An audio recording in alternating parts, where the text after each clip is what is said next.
Opération diplomatique en fin de mission en Côte d'Ivoire. L'ambassadrice des États-Unis, Jessica Davis-Ba, a été reçue en audience le 15 janvier dernier par le vice-président de la République, Temoko Meyekone. Au cœur des échanges, le renforcement de la coopération ivoiro-américaine avec un bilan jugé positif par les deux parties. Dans la même journée d'hier, les forces armées ivoiriennes ont célébré l'arrosage des galons des militaires promus du premier trimestre 2026, une cérémonie officielle tenue à l'état-major général à Abidjan marquant la reconnaissance de l'engagement et du mérite au sein des troupes. En sport, football, dans 48 heures au Maroc, la 35e Coupe d'Afrique des Nations s'apprête à livrer son verdict. Un choc de géants, le Maroc, pays hôte porté par Achraf Hakimi, face au Sénégal de Sadio Mané, deux ballons d'or africains. L'ambassadrice des États-Unis d'Amérique en Côte d'Ivoire, Jessica Davis-Ba, en fin des missions diplomatiques, a été reçue en audience par le vice-président de la République, Temoko Meyekone, ce jeudi 15 janvier, au palais présidentiel. Exprimant sa gratitude pour l'excellente coopération entre l'État ivoirien et les États-Unis d'Amérique, Jessica Davis-Ba a mis en avant les importantes réalisations enregistrées sous sa diplomatie. Un message aussi pour l'avenir, pour le partenariat, pour l'amitié, pour tout ce que nous avons déjà fait ensemble, de l'espoir de ce que nous allons faire dans l'avenir, ce que nous allons continuer à faire. Nous avons aussi échangé sur tous les sujets de notre collaboration forte dans le secteur de sécurité, économique, commercial, santé, culture, dans tous les domaines.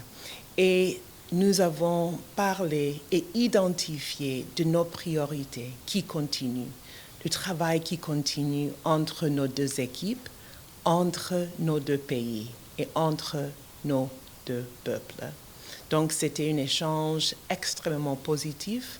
On a échangé des très bonnes nouvelles et on a continué à tisser les liens entre nos deux grands pays. C'était un honneur d'être ici, de représenter les États-Unis. On a eu un bilan extraordinaire ensemble.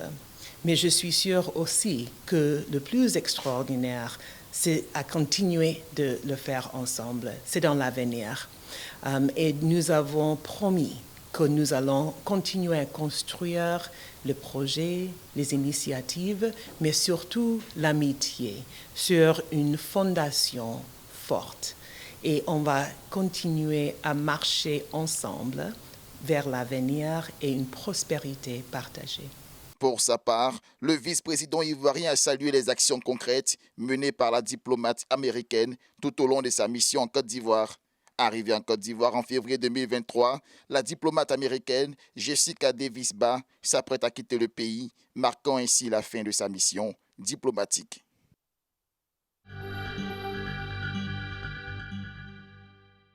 La cérémonie d'arrosage des galons des militaires promus au titre du premier trimestre de l'année 2026 s'est tenue ce jeudi à l'état-major général des armées à Abidjan, organisée en l'honneur des personnels nouvellement promus. Cette cérémonie marque un moment fort de reconnaissance institutionnelle au sein des forces armées ivoiriennes. Le chef d'état-major général des armées, élevé à la dignité de général d'armée par décret présidentiel, une promotion historique. Le général d'armée Lassina Doumbia devient le tout premier général d'armée ivoirien. L'acte solennel a été effectué par le ministre d'État, ministre de la Défense du gouvernement sortant.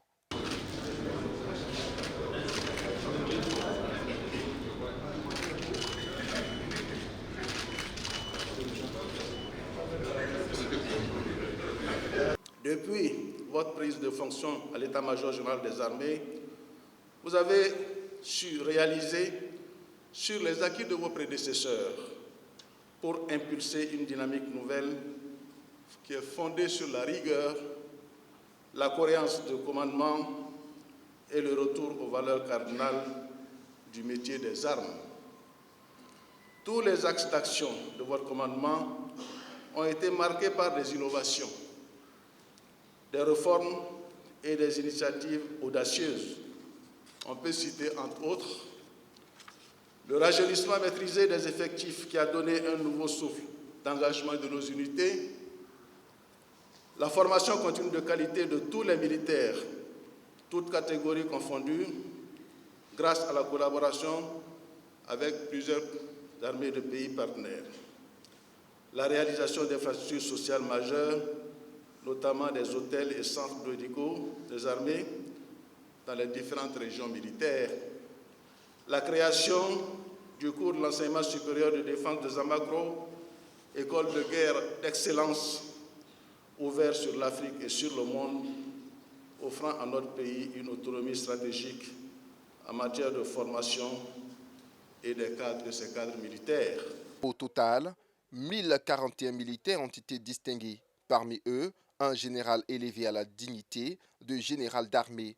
1040 autres officiers généraux, officiers et sous-officiers ont été aussi promus. Monsieur le ministre d'État, ministre de la Défense, ces promotions au grade supérieur que nous célébrons aujourd'hui ne sont pas le fruit d'un parcours solitaire. Elles sont au contraire le résultat d'un chemin collectif fait de sacrifices et d'efforts continus.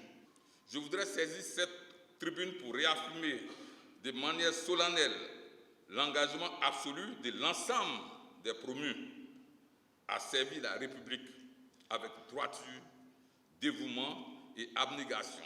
Rester fidèle à son chef, à protéger nos concitoyens et à œuvrer inlassablement au rayonnement de notre armée afin que la Côte d'Ivoire demeure forte, unie et en paix.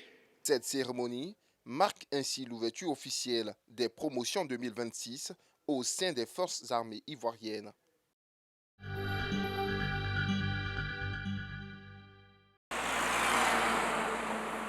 Grébeux, jour de marché. La route est littéralement envahie par les étals, les piétons et les motos. Les véhicules avancent au pas, coincés au milieu de la foule. Ici, circuler révèle du parcours du combattant et le danger est permanent. Une route trop. S'ils arrivent en ville ici, l'endroit ils sont en brousse. Donc quand c'est comme ça, nous-mêmes on a peur. Cette insécurité perturbe également le quotidien des transporteurs, confrontés à des embouteillages incessants. Et on nous fatigue. Il y a trop d'embouteillages ici. Les chevaux de Guarala, ils gagnent mal. C'est marché là. Pour les riverains, ce tronçon est devenu un véritable piège. Le moment où on constatait le marché qui était un peu vers de l'autre côté sur la route de Debo est rentré carrément sur la grande voie. Vous voyez, les gros camions sont obligés de klaxonner pour pouvoir chasser. À vue value à plus. Vraiment, c'est un danger permanent. Mais Grébeux n'est pas un cas isolé. À Guessabo, le scénario est identique. Ici, le pont est devenu un espace de commerce. Des femmes y vendent du poisson. Des usagers s'arrêtent, stationnent leurs véhicules pour acheter, réduisant la chaussée et aggravant les risques d'accident. Vous voyez sur le pont des véhicules qui stationnent pour faire des achats, pour faire le commerce. En tout cas, la situation est plus que insoutenable et inadmissible. Face à cette situation alarmante, les autorités passent à l'action. Une campagne de sensibilisation a été lancée par la Direction régionale des transports du Haut-Sassandra. Objectif, identifier les causes des accidents et proposer des solutions concrètes pour sécuriser cet axe devenu tristement célèbre. Nous avons tenu à mener cette vaste activité de sensibilisation sur le terrain parce que l'axe Daloa-Zoukoubé aujourd'hui est un axe fortement exploité par les transporteurs. L'axe Guessabo-Issia étant fortement dégradé, alors tous les véhicules transitent par Daloa aujourd'hui en passant par l'axe Daloa-Zoukoubé. Et donc, cela provoque régulièrement des accidents de la circulation. Récemment, un véhicule 30 tonnes s'est déversé sur la voie en tuant des personnes. Et donc, nous avons tenu donc à être sur le terrain pour marquer notre présence et accentuer la sensibilisation à la sécurité routière. Une initiative saluée par les autorités administratives et les populations locales. Je dis que c'était une bonne réunion. Il faut dire que nous sommes à Zoukoubé il y a seulement 6 mois. Mais c'est tous les jours que nous enregistrons des accidents. Et une fois sur deux, ce sont des accidents mortels. Nous cherchons des solutions depuis. Et ce matin, je pense que nous venons de trouver des solutions à tout ce que nous rencontrons comme problème. Selon les chiffres officiels, en 2025, plus de 210 accidents ont été enregistrés dans le département de Zoukoube, faisant près de 20 morts. Un bilan lourd qui rappelle l'urgence d'une prise de conscience collective pour éviter que cette route ne continue de faucher des vies.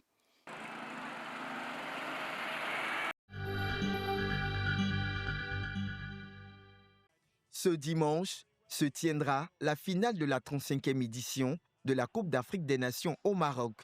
Un grand choc entre le pays hôte, le Maroc de Achraf Hakimi, et le Sénégal de les grandes compétitions. En face, le Maroc, une nation fidèle à son rêve. 20 participations à la CAN, une seule étoile continentale décrochée en 1976. Une finale perdue en 2004. Nous voici en 2025 pour une 3e finale à la CAN. Dans 48 heures, le football africain couronnera son nouveau roi, après les éléphants de Côte d'Ivoire lors de l'édition précédente.